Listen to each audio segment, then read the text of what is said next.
Hello, it's Julie Desjardins, and today we are going over our dream mapping encouragement to activate our dreams and get them into strategies that will bring them into our reality. So we've been learning different ways to do that and how to take care of ourselves in the meantime. As sometimes there's huge transitioning going on, and it's a little disorienting from moving on from old ways of doing things into new ways of doing things. If you're used to not living out your dreams and just keeping them in your mind and keeping them a daydream or a fantasy, when you actually start bringing them into reality, you've got to think positively.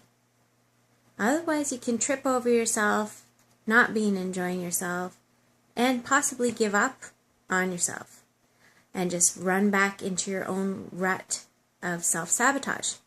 So, it's day 5 of dream mapping, and think positively is our encouragement in dream mapping.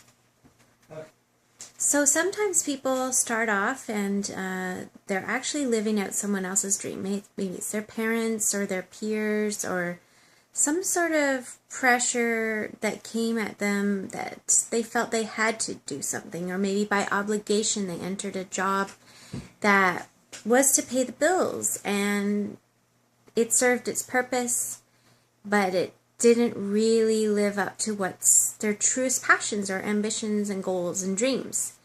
And that can happen at an early stage, like in your early adulthood, that you realize, no, I'm heading the wrong direction. And then you start heading the direction that's more attuned to what your soul wants.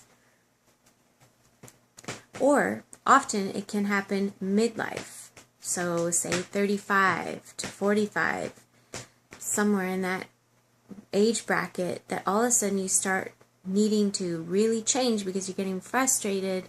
If you don't change now, when will you change your direction and live out your deepest dream? You know, your purpose, the one that makes you really happy, whatever that is. So the key to dream mapping, to pinpointing what are our dreams and what is our ultimate, deepest, dearest dream that connects to all our ambitions and passions, is to think positively, not be too hard on yourself, and allow yourself to move forward in a positive mindset. Don't hold back and go into old habits. Open your mind, let go of the negative thinking that may have sabotaged you in the past and kept you playing small rather than big. And by big, I mean living from your own dreams instead of somebody else's expectations or what you think other people expect of you. Yes, you do want to cover your bills, of course. You want to cover your responsibilities. But maybe you don't want to be doing what you have to do to cover those bills and responsibilities. Maybe you need to have that totally shift and alleviate your financial strain. And that's something else I'm really going to be incorporating into my dream mapping workshops that I'm holding in Vancouver. Just email me to find out the locations and the dates for these dream mapping workshops at stargirlplanet@gmail.com.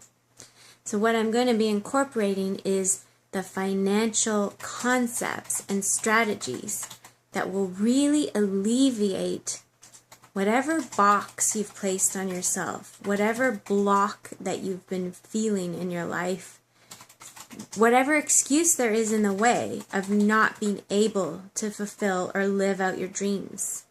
No longer is money need to be an excuse, because we're going to strategize and get familiar with financial concepts that will solve whatever's blocking the way, because there's no reason for us to be on this planet and not be able to fulfill our purpose.